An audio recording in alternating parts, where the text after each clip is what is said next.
Section 1. You will hear a woman phoning a hotel about holding a party there. First, you have some time to look at questions 1 to 7.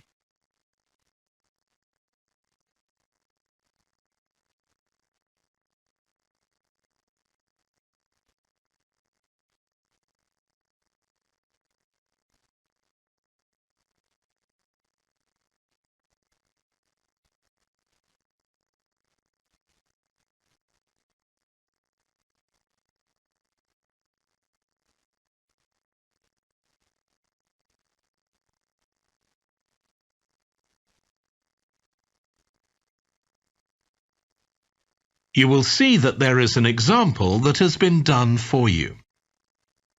On this occasion only, the conversation relating to this will be played first. Good morning, Clare House Hotel. Andrew speaking. I'm the events manager. Andrew is the events manager.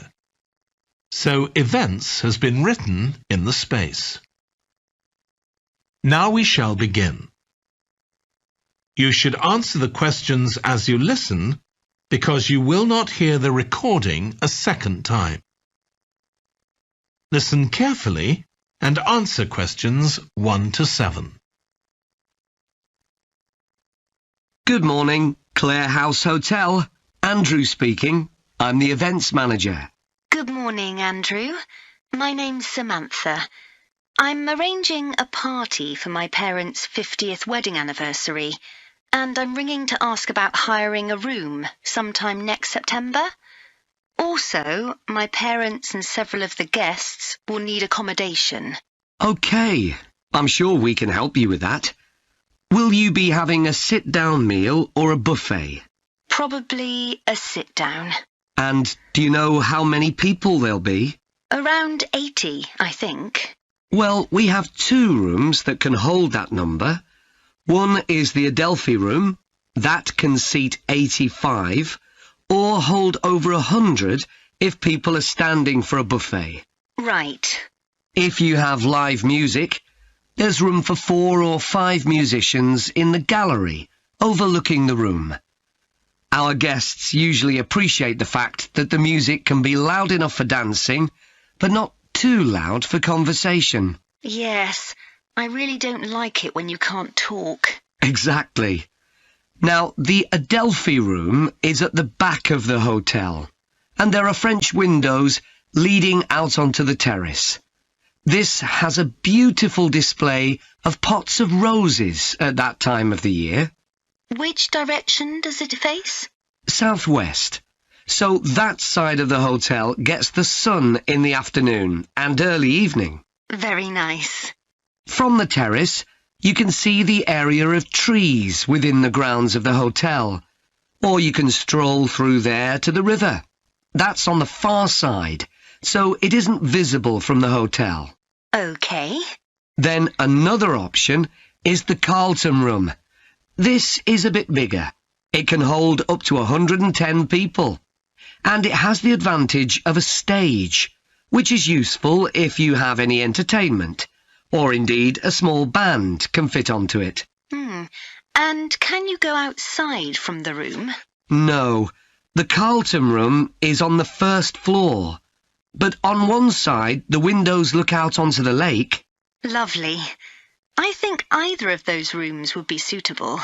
Can I tell you about some of the options we offer in addition? Please do. As well as a meal, you can have an MC, a master of ceremonies, who'll be with you throughout the party. What exactly is the MC's function? I suppose they make a speech during the meal, if we need one, do they? That's right. All our MCs are trained as public speakers, so they can easily get people's attention. Many guests are glad to have someone who can make themselves heard above the chatter. And they're also your support. If anything goes wrong, the MC will deal with it, so you can relax. Great. I'll need to ask you about food, but something else that's important is accommodation. You obviously have rooms in the hotel, but do you also have any other accommodation? Like cabins, for example? Yes, there are 5 in the grounds, all self-contained. They each sleep 2 to 4 people and have their own living room, bathroom and small kitchen. That sounds perfect for what we'll need. Before you hear the rest of the conversation, you have some time to look at questions 8 to 10.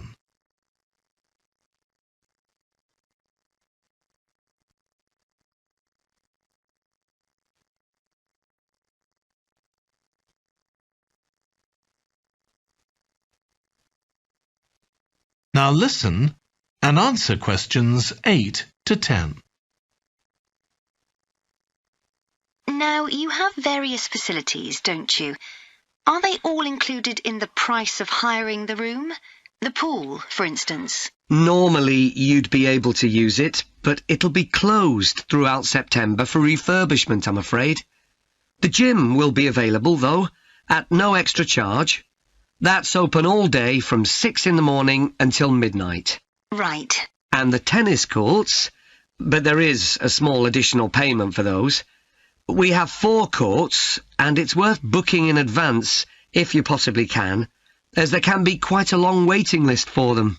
Right. Now, could we discuss the food? This would be dinner around 7 o'clock, and... That is the end of section 1. You now have half a minute to check your answers.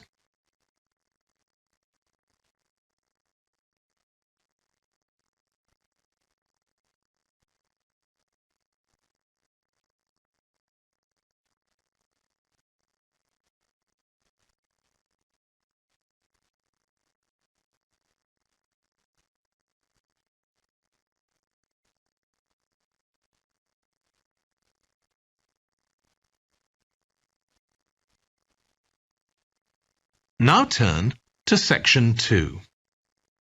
Section 2. You will hear a holiday company representative talking to a group of tourists in a large hotel about things they can do during their holiday. First, you have some time to look at questions 11 to 16.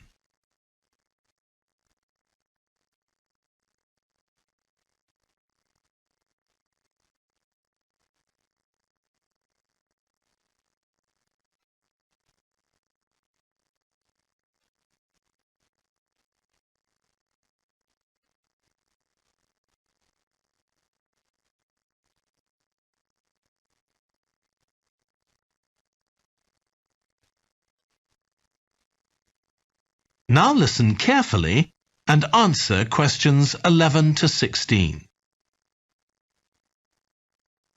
Hello everyone, I'm Jake Stevens and I'm your rep here at the hotel. I'm sure you'll all have a great time here. So, let me tell you a bit about what's on offer. I'll start by telling you about some of the excursions that are available for guests. One thing you have to do while you're here is go dolphin watching. On our boat trips, we pretty well guarantee you'll see dolphins. If you don't, you can repeat the trip free of charge. We organise daily trips for just €35. Unfortunately, there aren't any places left for this afternoon's trip, but come and see me to book for later in the week. If you're energetic, I'd recommend our forest walk. It's a guided walk of about 7 kilometres. There'll be a stop halfway, and you'll be provided with a drink and sandwiches. There's some fairly steep climbs up the hills, so you need to be reasonably fit for this one, with good shoes. Oh, and bring a waterproof in case it rains. It's just €25, all-inclusive, and it's every Wednesday. Then on Thursdays, we organise a cycle trip, which will give you all the fun of biking without the effort. We'll take you and your bike up to the top of Mount Lana and leave you to bike back. It's a 700-metre drop in just 20 kilometres, so this isn't really for inexperienced cyclists, as you'll be going pretty fast. And if it's a clear day, you'll have fantastic views. On our local craft tour, you can find out about the traditional activities in the island. And the best thing about this trip is that it's completely free. You'll be taken to a factory where jewellery is made, and also a ceramics centre. If you want, you can buy some of the products, but that's entirely up to you. The trip starts after lunch on Thursday, and you'll return by 6 p.m. If you're interested in astronomy, you may already know that the island's one of the best places in the world to observe the night sky. We can offer trips to the observatory on Friday for those who are interested. They cost €90 per person, and you'll be shown the huge telescopes and have a talk from an expert who will explain all about how they work. Afterwards, we'll head down to Sunset Beach, where you can have a dip in the ocean if you want, before we head off back to the hotel. Finally, there's horse riding. This is organised by the Equestrian Centre over near Playa Cortino, and it's a great experience if you're a keen horseback rider, or even if you've never been on a horse before. They take you down to the beach, and you can canter along the sand and through the waves. It costs €35, and it's available every day. Before you hear the rest of the talk, you have some time to look at questions 17 to 20.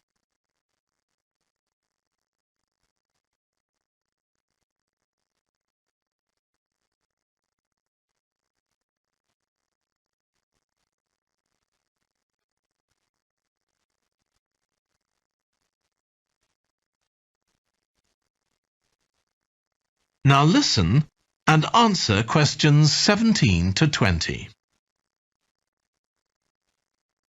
So, there's plenty to do in the daytime, but what about nightlife? Well, the #1 attraction's called Musical Favourites.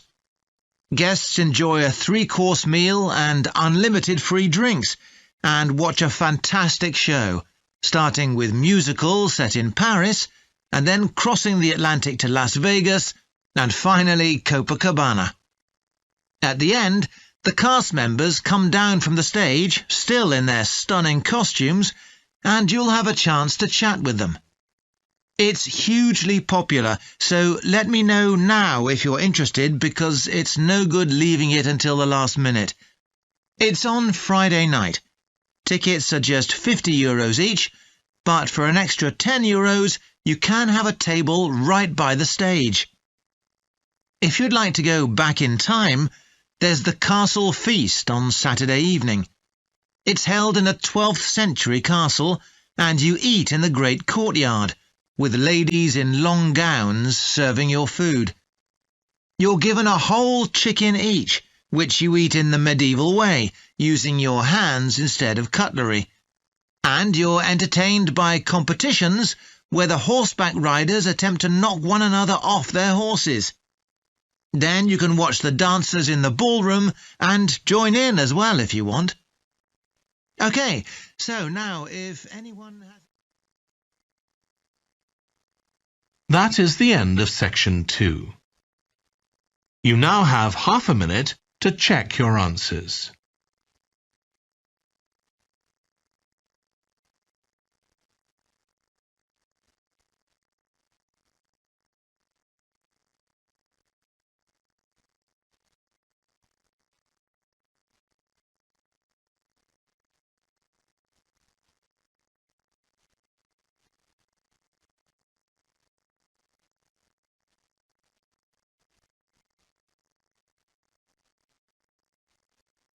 Now turn to Section 3. Section 3. You will hear Stephanie, who is thinking about taking a 1-year course in children's literature, talking to Trevor, who is currently taking the course. First, you have some time to look at questions 21 to 25.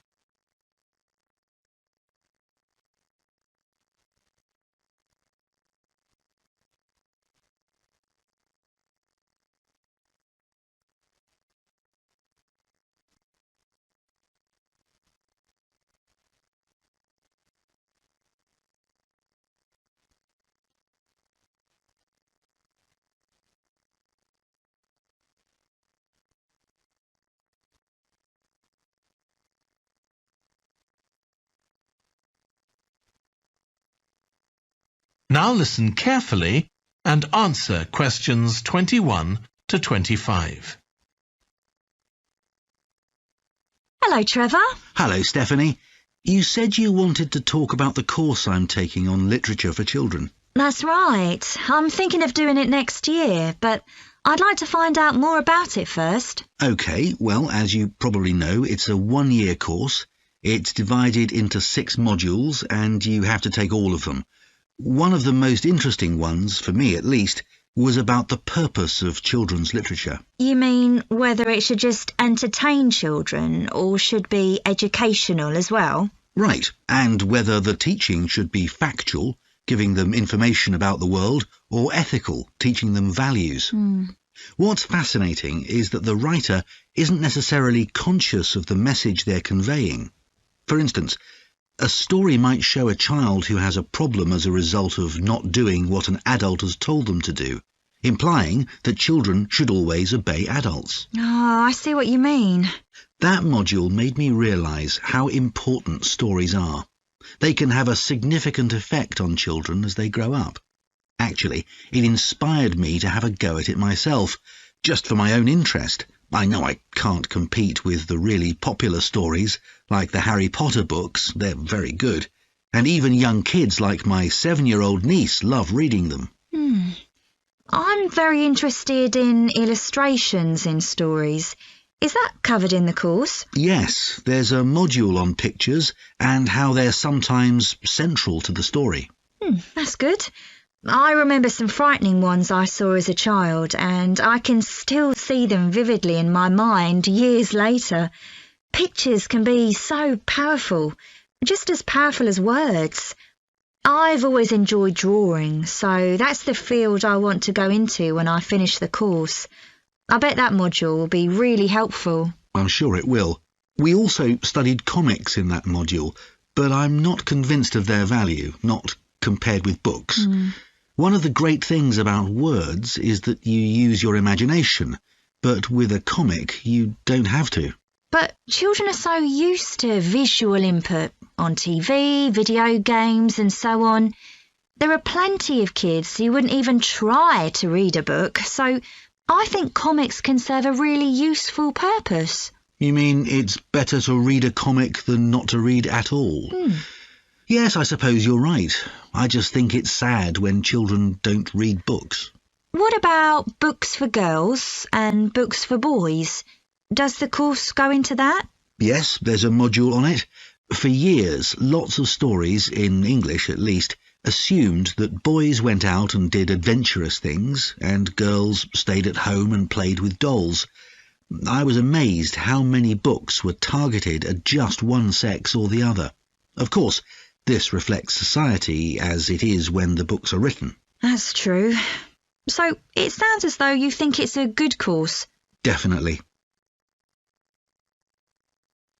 Before you hear the rest of the discussion, you have some time to look at questions 26 to 30.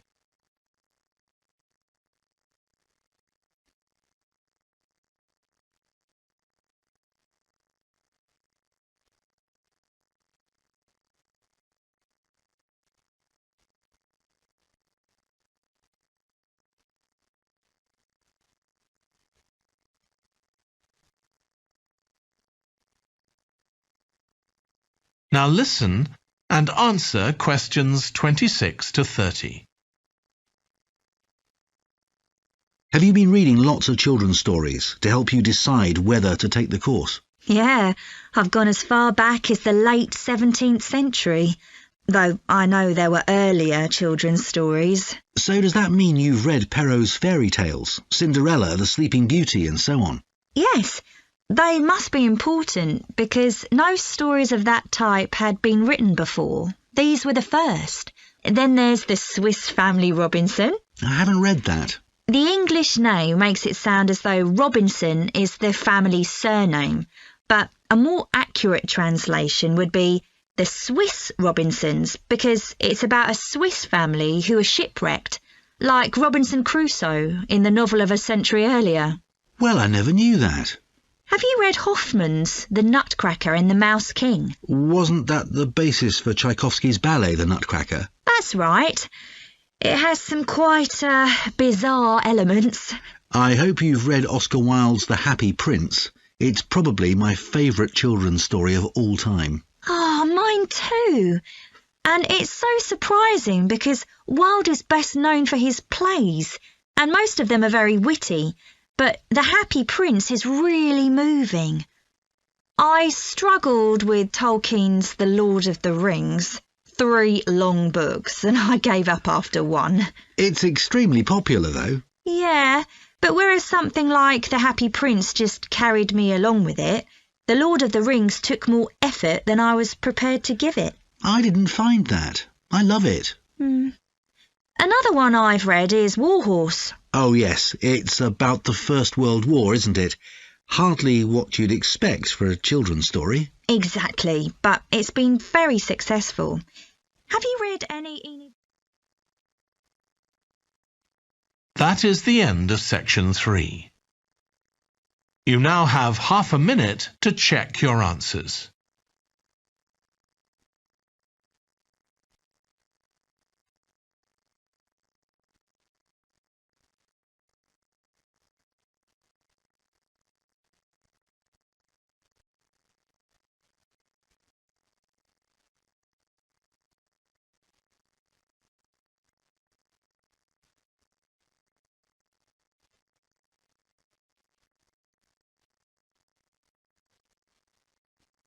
Now turn to section 4. Section 4. You will hear part of a lecture about a branch of archaeology called marine archaeology. First, you have some time to look at questions 31 to 40.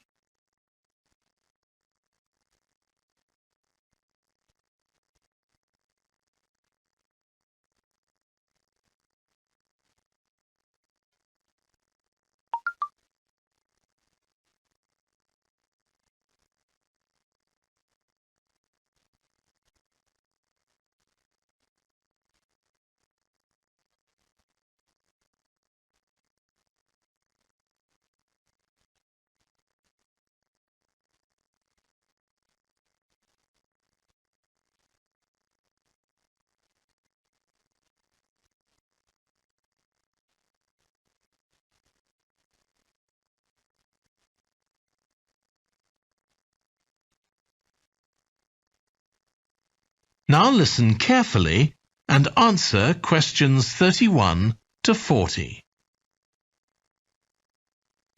In today's class, I'm going to talk about marine archaeology, the branch of archaeology focusing on human interaction with the sea, lakes and rivers. It's the study of ships, cargoes, shipping facilities and other physical remains. I'll give you an example, then go on to show how this type of research is being transformed by the use of the latest technology. Ielts was a village on the coast of the eastern Mediterranean, which seems to have been thriving until around 7000 BC. The residents kept cattle, caught fish, and stored grain. They had wells for fresh water. Many of their houses were built around a courtyard and were constructed of stone. The village contained an impressive monument, 7 half-ton stones standing in a semicircle around a spring that might have been used for ceremonial purposes. Ielts may have been destroyed swiftly by a tsunami, or climate change may have caused glaciers to melt and sea levels to rise, flooding the village gradually. Whatever the cause, it now lies 10 metres below the surface of the Mediterranean, buried under sand at the bottom of the sea. It's been described as the largest and best preserved prehistoric settlement ever found on the seabed. For marine archaeologists, Ielts is a treasure trove. Research on the buildings, tools, and the human remains has revealed how the bustling village once functioned, and even what diseases some of its residents suffered from. But of course, this is only one small village, one window into a lost world. For a fuller picture, researchers need more sunken settlements, but the hard part is finding them. Underwater research used to require divers to find shipwrecks or artifacts, but in the second half of the 20th century, various types of underwater vehicles were developed, some controlled from a ship on the surface, and some of them autonomous, which means they don't need to be operated by a person. Autonomous underwater vehicles, or AUVs, are used in the oil industry, for instance, to create maps of the seabed before rigs and pipelines are installed. To navigate, they use sensors such as compasses and sonar. Until relatively recently, they were very expensive and so heavy that they had to be launched from a large vessel with a winch.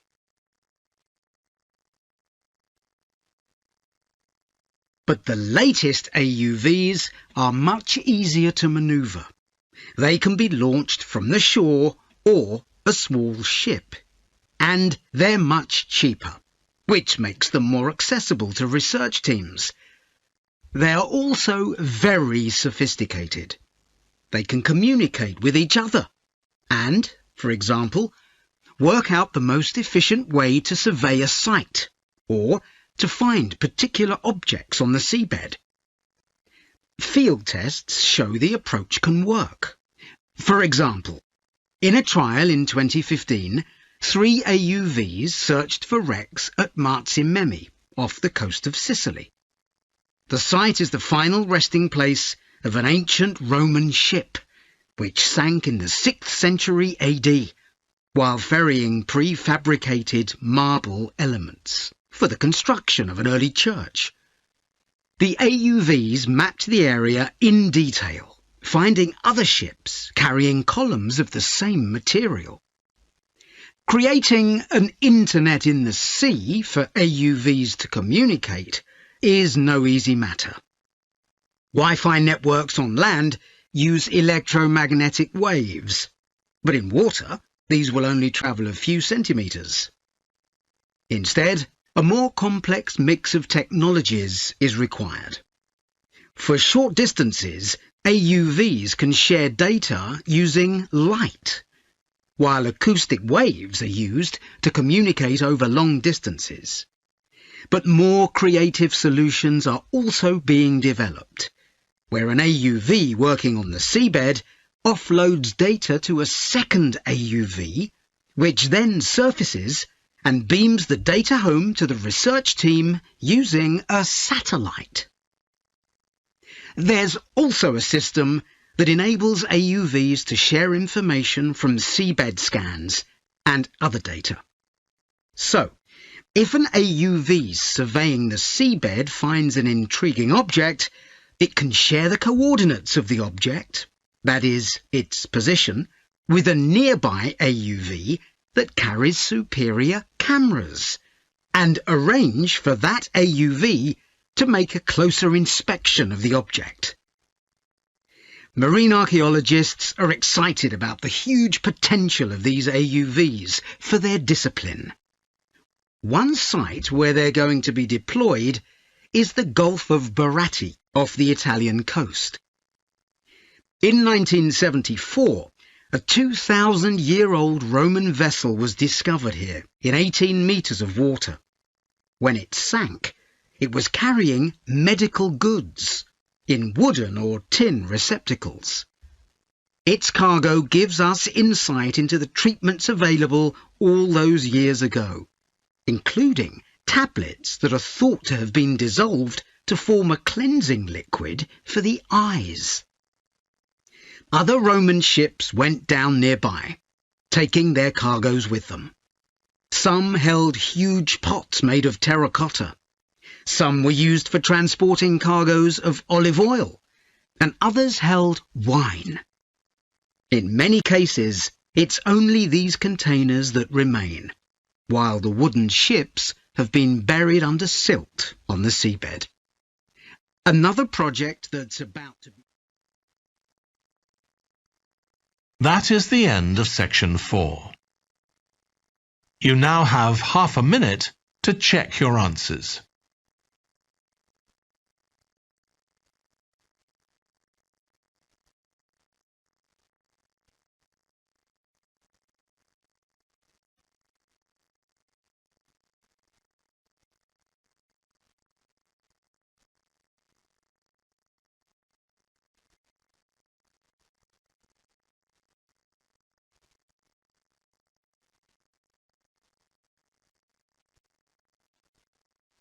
That is the end of the listening test.